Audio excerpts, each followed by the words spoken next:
Channel. तो मैं आपके लिए लेकर आ गई हूँ एक और इम्पॉर्टेंट वीडियो जिसका नाम है, हम पढ़ने जा रहे हैं इससे व्हाट इज़ रिसर्च। और ये बहुत ही ज़्यादा मोस्ट इम्पॉर्टेंट क्वेश्चन है और एग्ज़ाम में पूछा जाता है।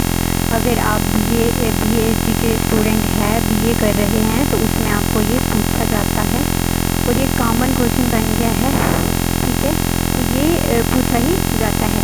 तो चलिए हम बहुत ही अच्छे से इसको समझते जा रहे हैं और इसकी टाइप्स भी देखेंगे।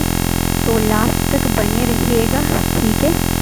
और वीडियो अगर अच्छी लगेगी तो लाइक कीजिएगा, चैनल को सब्सक्राइब भी कर दीजिएगा, ठीक है। तो स्टार्ट करते हैं वीडियो को। तो रिसर्च क्या है?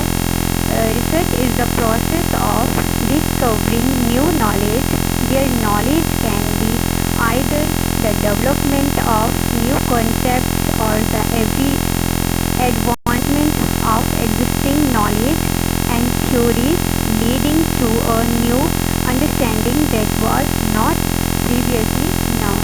तो ये कह रहा है कि रिसर्च एक ऐसी चीज़ है जो रिसर्च डिस्कवर करता है नई नई चीज़ों को, नया नॉलेज जो आता है। और ये कह रहा है कि ऐसी चीज़ आती है, दोबारा सर्च होती है जो पहले ना हुई हो, उसको भी इसमें सर्च किया जाता है।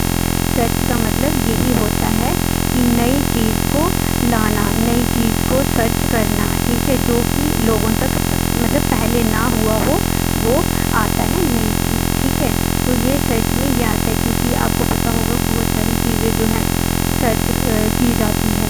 तो पहले नहीं थी सर्च, फिर बाद में सर्च की गई, तो वो उसी को कहते हैं सर्च, ठीक है। आपको ये समझ में आ गया होगा कि सर्च क्या होता है। बहुत ही सिंपल है, बहुत ही आप कुछ उसमें लिख सकते हैं, कोई ज़्यादा दिक्कत नहीं है, आप खुद से भी बना सकते हैं, ठीक है।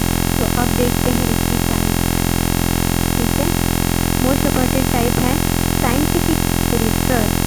तो ये आपको पता है कि साइंटिफिक रिसर्च यूटिलाइज और सिस्टमैटिक अप्रोच